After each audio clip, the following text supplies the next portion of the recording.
Welcome, twisted souls, to a special tale for All Hallows Eve, with me, Fauna Blakewell. On All Hallows Eve, the veil thins. In one forgotten village, it burns. They say if you see the lantern man, you don't see morning. Tonight, a girl named Maisie will uncover the truth buried beneath ribbons, soil, and blood. The book was older than the house, bound in cracked leather. It smelled of damp stone and something sweeter, like dried blood in a church pew. Maisie traced the faded ink with one finger, lips moving silently before she dared speak aloud. They say if you see the lantern man on All Hallows Eve. She paused. The candle beside her guttered, casting long shadows across the wallpaper. Roses and thorns faded to grey. Outside, the wind rose like a breath held too long. Leaves scraped the glass in frantic patterns, and the woods beyond the garden were black and restless. You don't see morning. The words hung in the air like smoke. She felt them settle in her chest, heavy and familiar. A story told too often, a warning ignored. From the hallway came the slow creak of floorboards. A grandmother appeared in the doorway, wrapped in a wool shawl, eyes sharp with fear. "Put that book away," she said. "You don't read about him tonight." Maisie didn't move. The candle flared, then steadied. Her grandmother stepped into the room, took the book with trembling hands, and closed it with a snap that echoed like a coffin lid. "You stay inside," she said. "No costumes, no woods, no stories. Not tonight." Maisie opened her mouth to argue, but something in her grandmother's face stopped her. A shadow behind the eyes. A memory buried deep. Outside, at the edge of the woods, a lantern flickered. Not hers, not anyone's, just hanging there, swaying gently, as if it were waiting. The woods had a way of swallowing sound. Even laughter felt thinner here, stretched between trees like old rope. Maisie stepped over roots slick with moss, her boots damp from the walk, breath fogging in the cold. The clearing opened like a wound in the forest, ringed with jack-o'-lanterns and half-lit torches, and someone had strung ribbons between branches, orange, black, and blood-red, and they fluttered like warnings. A bonfire crackled at the centre, its smoke rising into the canopy like a signal no one would answer. Around it, the others danced and drank, faces half hidden behind masks, devils, clowns, skeletons. The music came from a battered cassette deck balanced on a log, warbling synth and drum machines that sounded like something dying slowly. Maisie spotted her friend Callum near the fire wearing a wolf mask and sipping from a can of lager. He grinned when he saw her, teeth flashing beneath plastic fangs. "You made it," he said. "Thought your grandmother had changed you to the radiator." Maisie shrugged, eyes scanning the tree line. "She doesn't believe in Halloween. She says it wakes things up." Callum laughed. "Then let's wake them." The group roared approval, raising cans and sparklers. Someone tossed a ribbon into the fire, and it curled and blackened, releasing a smell like burnt hair. Maisie felt it then. A shift in the air. The kind that makes birds go silent. She turned towards the woods, and a figure stood just beyond the firelight. not masked, not moving, just watching. She blinked and it was gone. Later, when Jamie wandered off to relieve himself behind the trees, no one noticed how long he'd been gone. Not until someone found his flashlight, cracked and half buried in the soil, the beams still flickering, the handle slick with something dark. Jamie wandered from the fire with a swagger in his step and a can in his hand, muttering about needing to use the toilet and not wanting an audience. No one followed. No one noticed the way the fog had thickened, curling low around the roots like smoke from a dying hearth. The music faded behind him, swallowed by the trees. The cassette warbled and stuttered. A beat skipped. A voice whispered beneath the synth, too soft to catch. Jamie zipped up and turned to head back, but the path was gone. The ribbons were gone, and even the firelight had vanished, smothered by mist. He cursed, spun in a circle, and that's when he saw it. A lantern, hanging from a branch, flickering, low and red, like a wound pulsing in the dark. And beneath it stood a figure, tall, still, masked. The mask was porcelain, cracked at the cheek, smeared with something dark. Its eyes were hollow, but behind them a glow that pulsed like breath, like life stolen and held too long. Jamie stepped back, and the figure didn't move, not at first. Then the lantern swung, gently as if caught by a breeze that didn't exist, and the figure stepped forward. Jamie ran. Branches clawed at his jacket, roots snagged his boots. He didn't scream until he fell, face first into the soil. He rolled over and saw the ribbon tied to the tree above him. Red, soaked, fresh. The last thing he saw was the lantern descending, and the last thing he felt was porcelain against his throat. The woods swallowed their screams. Maisie ran, breath ragged, lungs burning. And behind her, Callum's voice cracked through the trees, half a name, half a sob. The third girl, Lila, clutched at Maisie's arm, her costume torn, one shoe missing.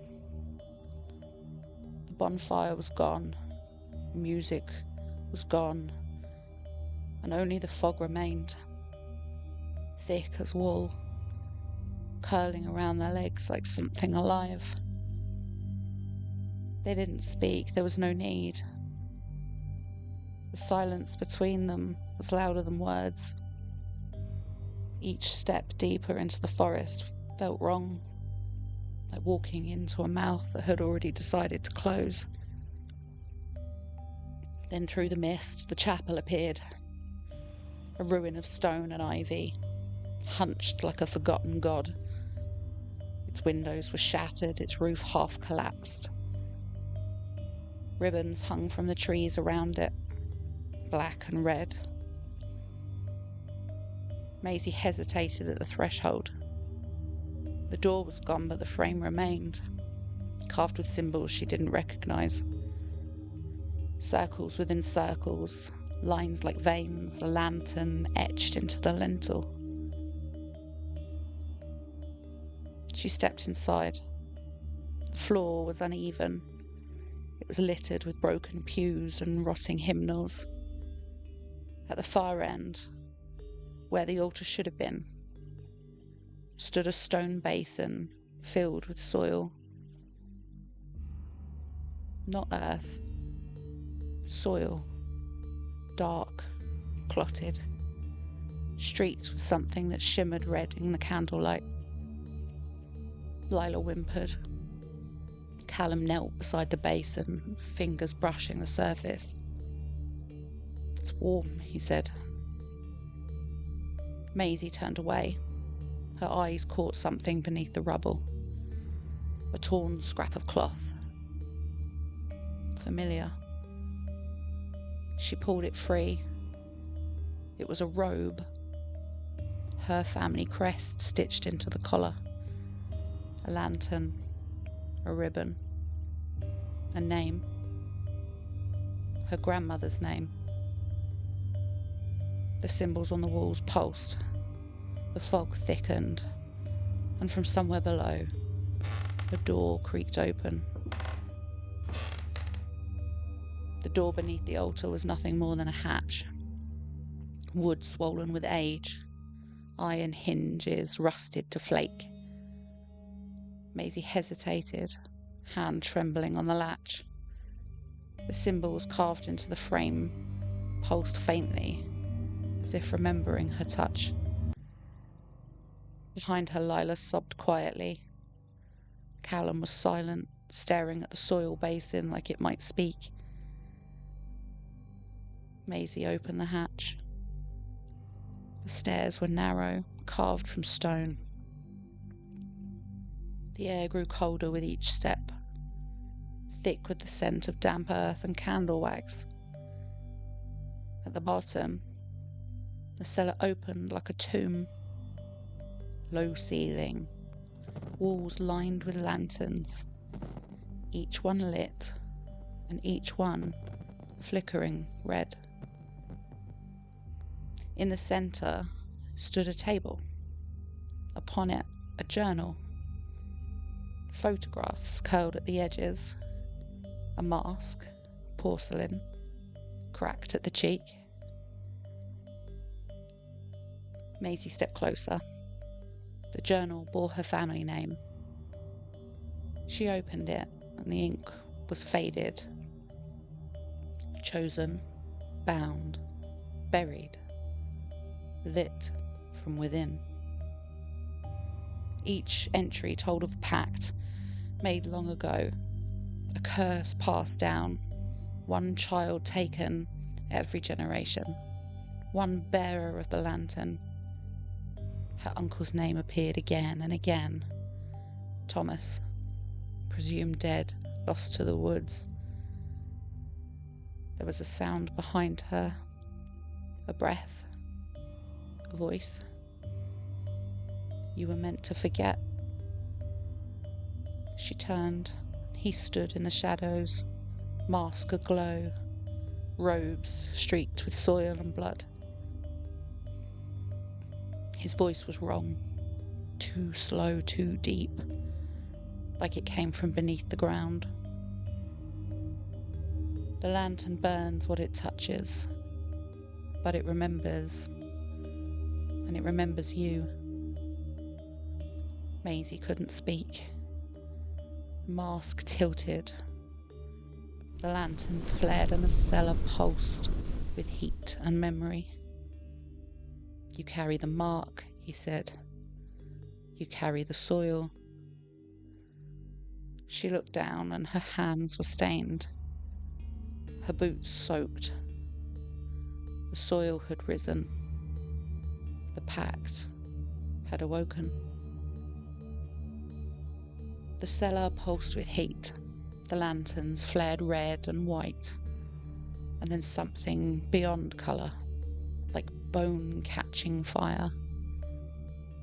Maisie stepped back, journal clutched to her chest, the mask's glow searing her vision.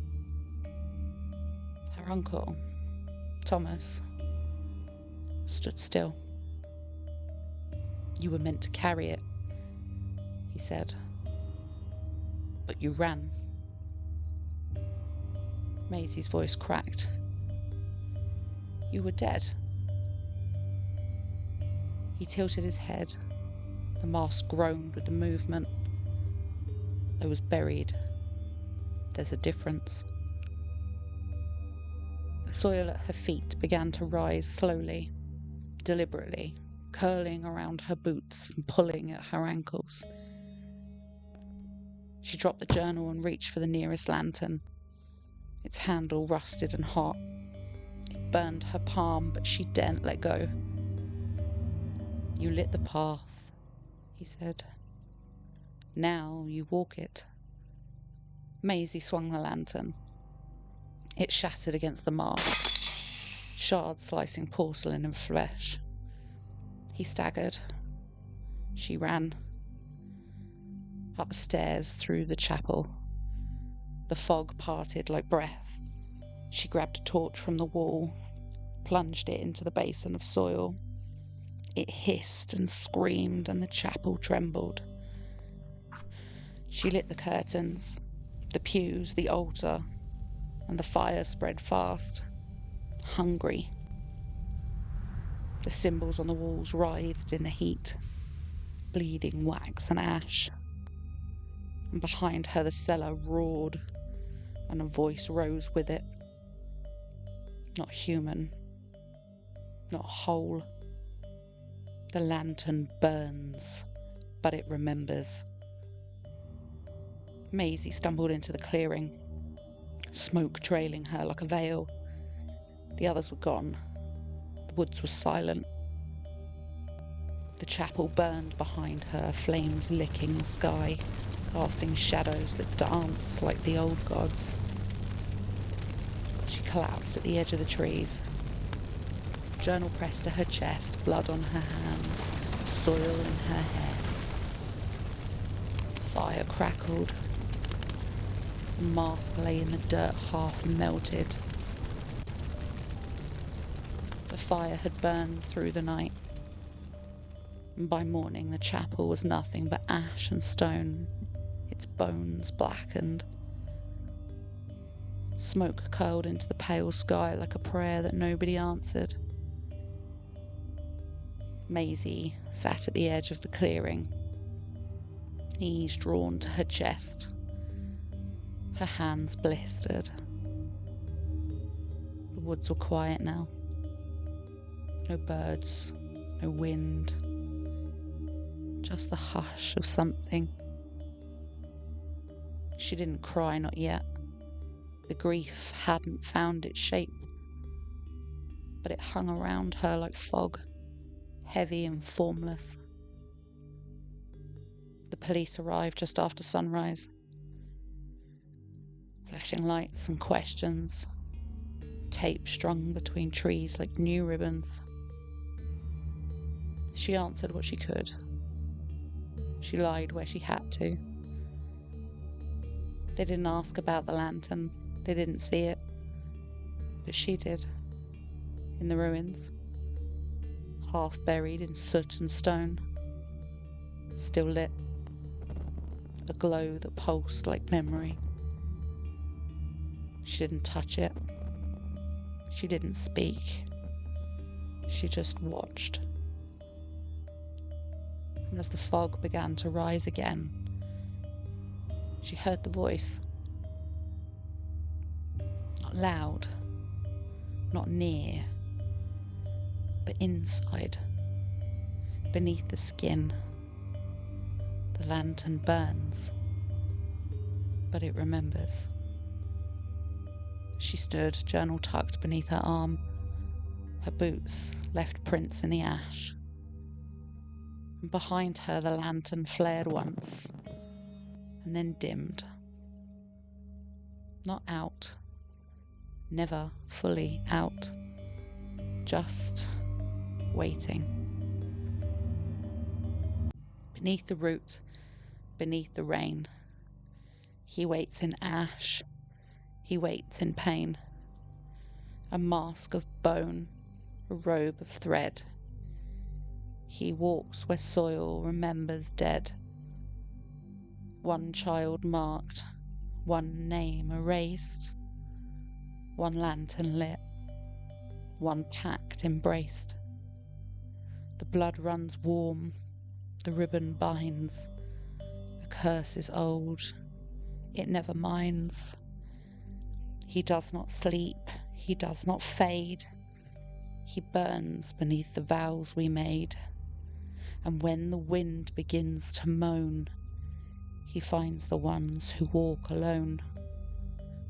So light no flame on All Hallows Eve, and speak no name you wish to leave. For once he's seen, you won't be missed. The Lantern Man keeps every list. And there the tale ends for now, but the echoes will always remain. If you've enjoyed your stay here in my domain, leave your mark, a review, a whisper, a 5-star sigil. Until next time, wanderers, I've been Fauna Blakewell, and you've been changed forever.